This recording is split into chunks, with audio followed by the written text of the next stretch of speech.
All right, we're back to doing more work with the S12 today. This thing's been running like a champ after getting all the most recent work done. Got it buttoned back together. Master cylinder have been doing well. Brake system's doing good. Clutch feels amazing.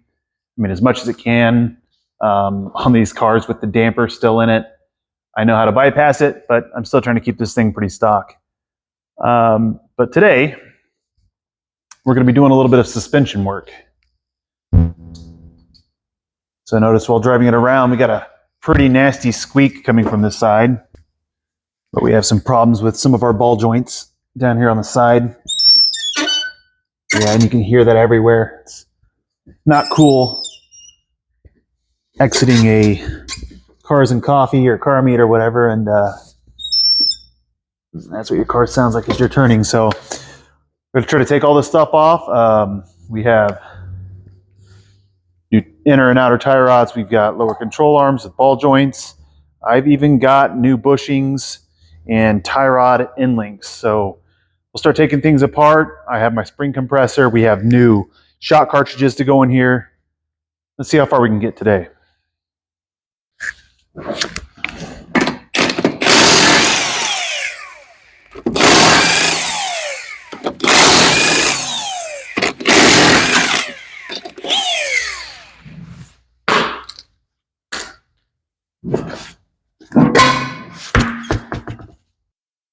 All right, so on the lower control arm, I think the first thing that I want to do is remove the end link for the tie rod. I'm sorry, we want to remove the end link for the sway bar and the tie rod. I'm not sure if I want to disconnect it up there. I do not have those bushings. I think I've heard that Z31s have similar bushings, so I'll have to go take a look and do some research on those, but we can already come back here. So we'll get the end link off, disconnect the tie rod. Damn it. Take off the tension rod, and then we'll move back to the tie rod because all those are dry. They're out of grease. So the outer tie rod ball joint is a little rough for wear. Same for down on the lower control arm. Just all the ball joints could use a good replacement. So yeah, let's start breaking this stuff down, and eventually we'll try to take off the front strut. All right, it appears that this is a 14 millimeter on the top and the bottom. So this is basically just a long bolt that goes through here.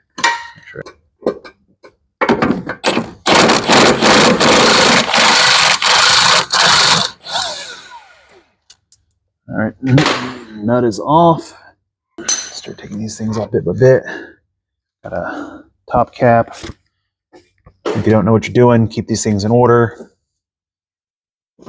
As I throw them all over the place, that's what I do. Rubber.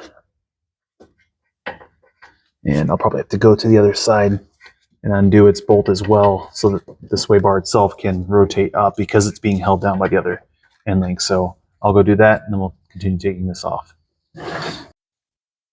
I would have liked to have shown that coming out, but yeah, as I was taking it off the driver's side, this is the driver's side one, the passenger just, fell out on its own. The moment it didn't have tension pulling there, it fell down on the bottom. So I'm seeing bits of the pieces coming down. So there's the top half, it slide through, and then there's a shim.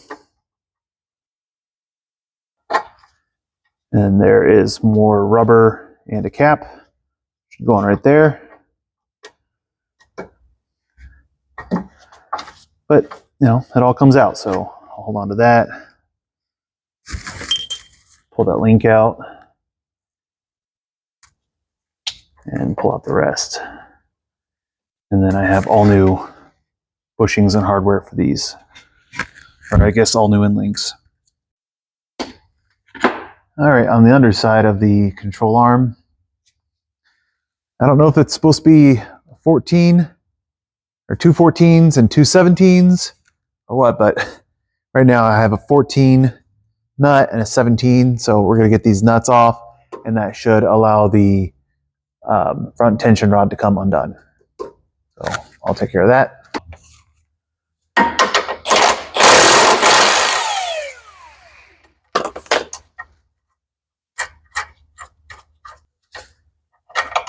There's one bolt.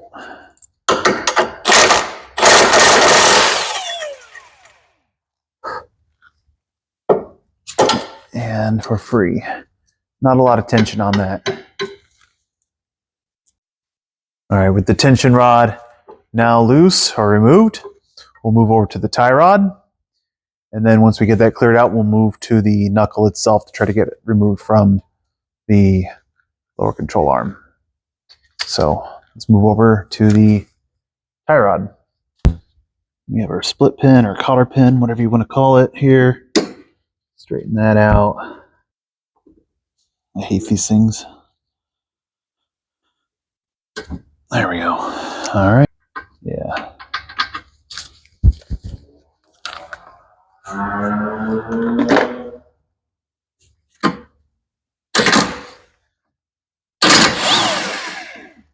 All right. So that came off simple enough.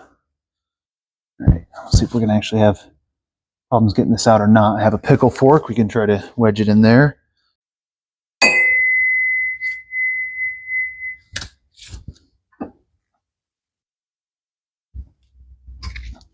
All right, now I'm going to just blast the end of this with a hammer, see if we can wedge this thing out.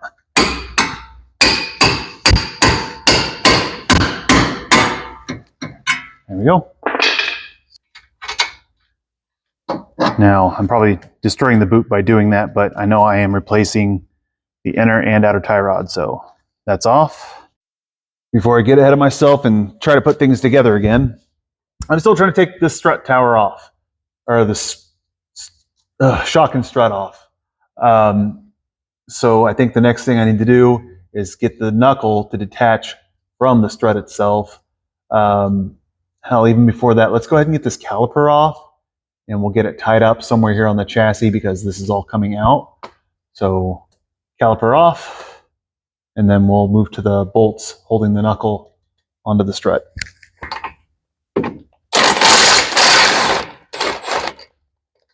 It's just a shame because, you know, I just put these brakes back together.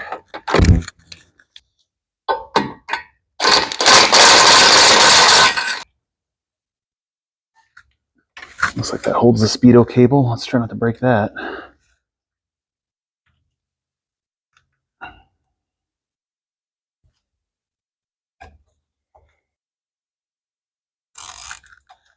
All right, that's hanging. There's not really tension on the rubber there. Let's get back to the strut and the knuckle. That ball joint is just destroyed. I could probably try to grease it, but I'm pretty sure that rubber is just done for. All right, so let's turn this one way. And let's get this one off, and then we'll turn it the other way and get the other off.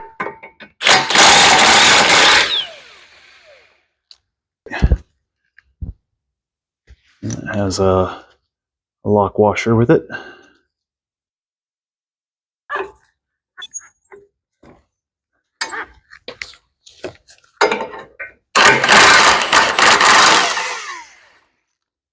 Now I think it just needs a few good wallops from a hammer to kind of shock it and break it loose. And then there's a nut, I think, on the inside of that holding the lower control arm's ball joint to the knuckle. So let's strike this a few times, see if we can get a little bit of separation here. Yep, moving already.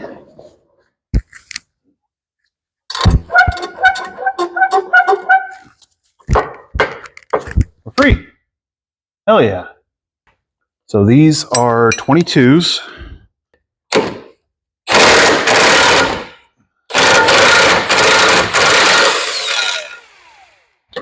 All right. There's a nut and there's a washer on this side.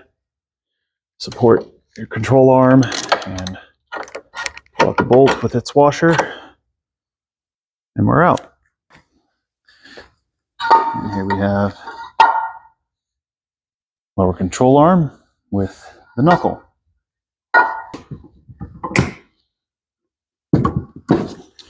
Pin. Yep, that is also a 22. Lucky. All right, got it loose. So I just cavemanned it again. I went over to my engine hoist over there where I had a solid steel base. And I used one of the legs, propped it up, and just gave it a nice solid blow onto the nut, cracked it loose.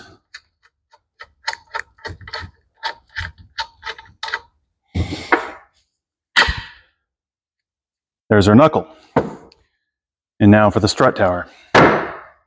Let's get the shock and strut removed. And that requires a 17mm socket or wrench. Pretty partial to my impact. Hopefully it doesn't destroy the threads. 1, 2. Put these down real quick. You can hold on to the assembly. It's kind of heavy. It's got the rotor on it still, so support it. It's very heavy.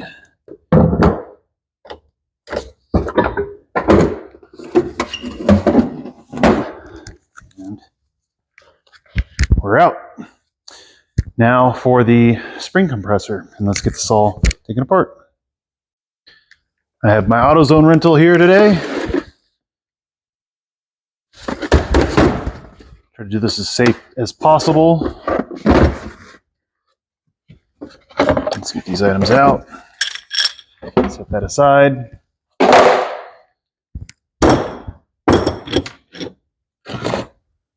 Put on some safety wear.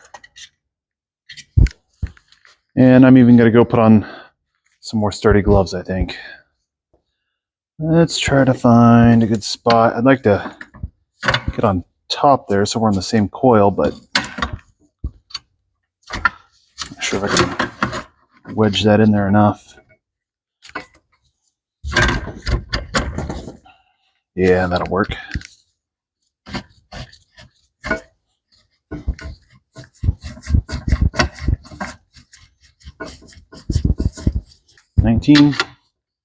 Yep, that needs a 19. So grab my wrench.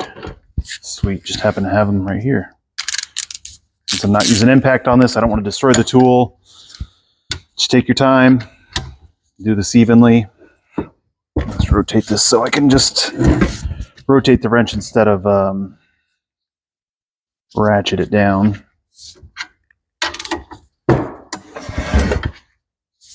I'll even put an extension on it to make it a little easier.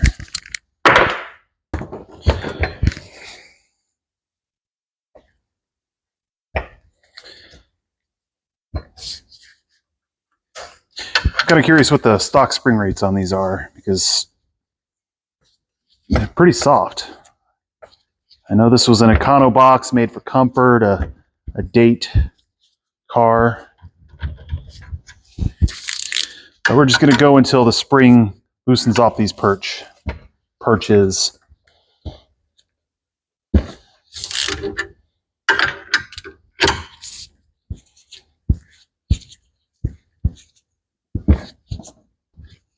It's not quite there yet. Like, it's compressing, but it looks like it's got a bit of travel before it comes off the perch. And notice I'm staying not right in front of this thing, just in case anything weird happens. It's actually moving around in the perch, so I think that might be enough to get this off, but I'm just tighten the side down a little bit more. There we go. The spring is loose and moving around. Let's go ahead and get this top hat off.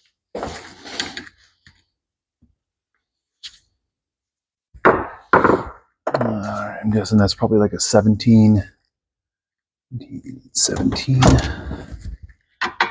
Yep, 17. I'm gonna have to grab a hold of the shock itself, and I'm not too worried about damaging the shock tube because this thing is disgusting and coming out anyway.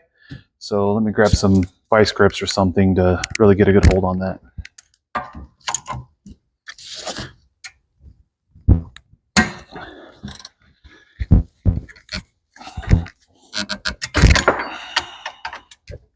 There we go. It's another one of those moments I probably could have used the impact, but do what I can to not destroy what I have. All right, so nut is off. Nice and disgusting in there, but that's some hard rubber. And we have a bearing, which looks to be intact on the most part. There's some rubber insulator down there too. Just try to keep these in order. I will mess that up.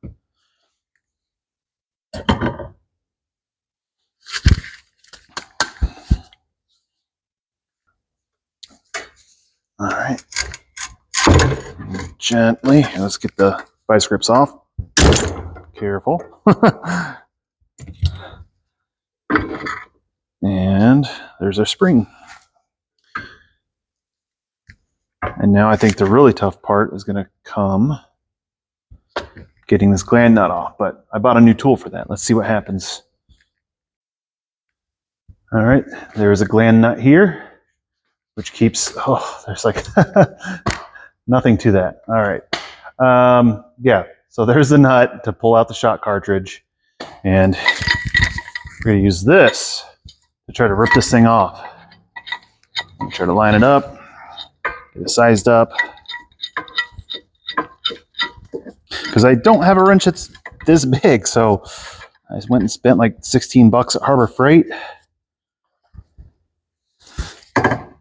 And let's see if I know how to use one of these. All right, I tried scraping out the gunk that was around this gland nut. Get a little more PB blaster in there. And then try to make sure that I'm just on the nut itself.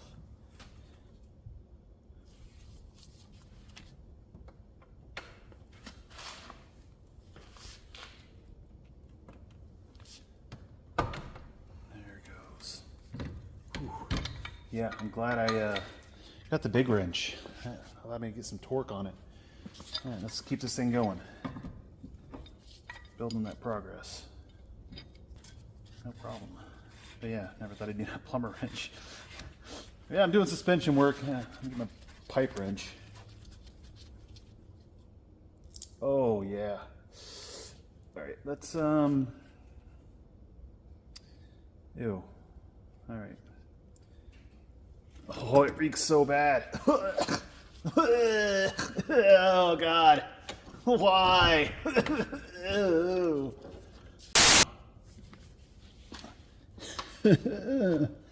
Why me? Yo, I gotta clean that shit up, huh? It just took a good tug. And it smells like Bigfoot's dick in here. Real quickly, we're gonna try to put this back together. I ordered KYB front shocks from Rock Auto. Comes with the new gland nut, spacer or washer for the inside, and then your top nut for the end. Pretty straightforward, not like that bullshit that I just dealt with. Very straightforward. I did clean this up too. I sprayed it with some brake fluid, poured all the old oil out, but it slides right in. Simple as that. Washer, and it is kind of concave. Make sure it goes with the shapes here. There we go. And this will center it. All right, so the shock is in. I decided not to use this spacer. I wasn't getting enough thread engagement on the nut, and without that in there, I was able to thread it plenty farther down, and it keeps the shock in place pretty well. So we're gonna go with that, and then we'll start dressing this thing up tomorrow when I come back to work on it. All right, so we're gonna go ahead and put the dust boot along with the bump stop on. This particular set, I'll go ahead and pop it apart, requires a plastic ring to go onto the bump stop itself. Then that plastic ring inserts into the groove on the top of the boot. If I can get a good look at it, maybe not. I'll go ahead and put that in. All right, so that's located in there. Make sure the bellows are collapsing nicely. Slide it over the top, and then with a little bit of pressure, there we go. Slides bump stop down, and then that sets nicely. Follow up with the zip tie they provide. Zip it down at the base, and your shock shaft should be well protected. We have our spring. It's still compressed, and you want to make sure that the base of it lines up with where it sat prior. There's a little notch here that locates the spring in the correct direction. So that's sitting in there nicely. Remove that top nut real quick. Actually, let's just give it a slight pull to make sure it's all the way up. Okay. Nut is off. And then we'll start bringing the top hat on here. Next is our steel top hat portion. And again, it has a little ridge there to locate on the edge of the spring. And once we start to uncompress the spring, that'll settle up inside. The rest of the pillow ball and top hat, there's a seal here. And that seal is currently connected to the pivot bearing, which sits inside the top hat. It rotates nicely. And there's also a locator in here as well. Let's turn this flash on so we can maybe get a better view at it. There we go. See the shape of that? It's like a D shape. That will associate with the shape of the threads up here. There's a flat right here, so I should be able to set that on, and that portion locates. All right, and then for the top nut. All right, so top nut is sitting there. It's still loose. We're getting into the nylon. Service manual says 43 to 54 foot-pound. So in order to get this thing tightened on without spinning the shock itself, I'm going to use a pry bar. And we're going to set it up here so that the whole assembly doesn't rotate. So this top hat has that D shape to it, which holds it in place. So I'll start doing this by hand and getting it cranked down. And then it's starting to get snug right there. I'll switch over to my torque wrench. So like it says 43 to 54, we're going to set that at 50 as a good middle ground.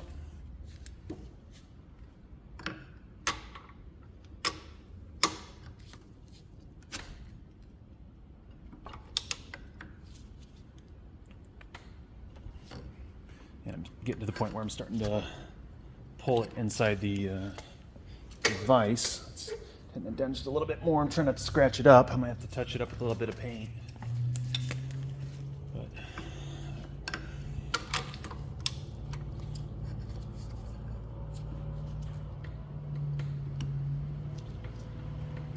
there we go. We're set. Oh, one more thing. Cap.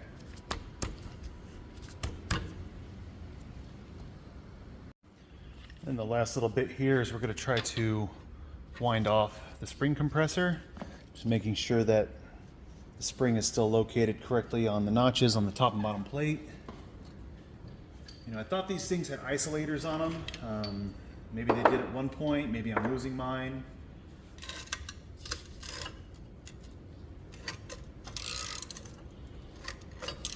Keep my head out of the way there. You never know what's going to happen with these things. Just always play it safe. Take your time. Try to do it evenly.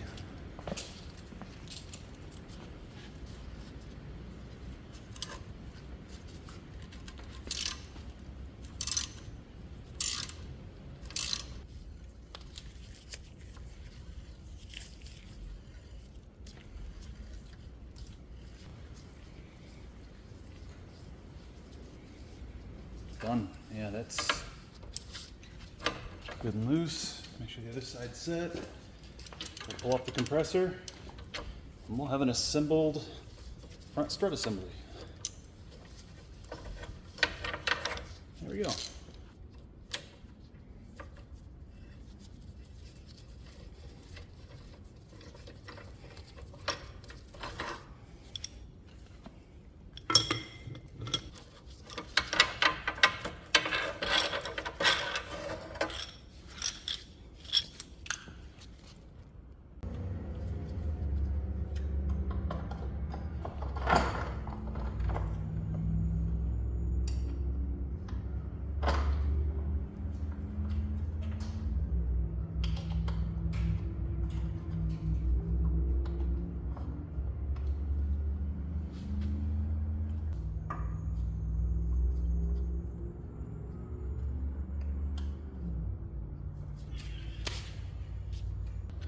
$17mm on top.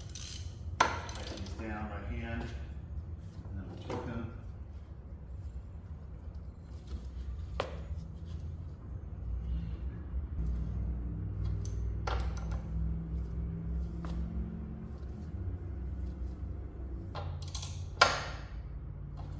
All right, let's check what the service manual says about torque on these.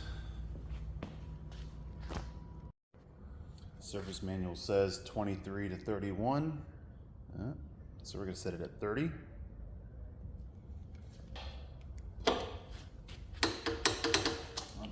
There.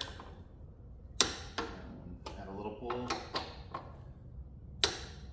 Yeah, it's not much pressure at all, so don't overdo these. So with all that said and done, the front strut has been installed. Come back for another episode where I continue building the lower control arms and the rest of the bushings that go with it. Thanks for watching.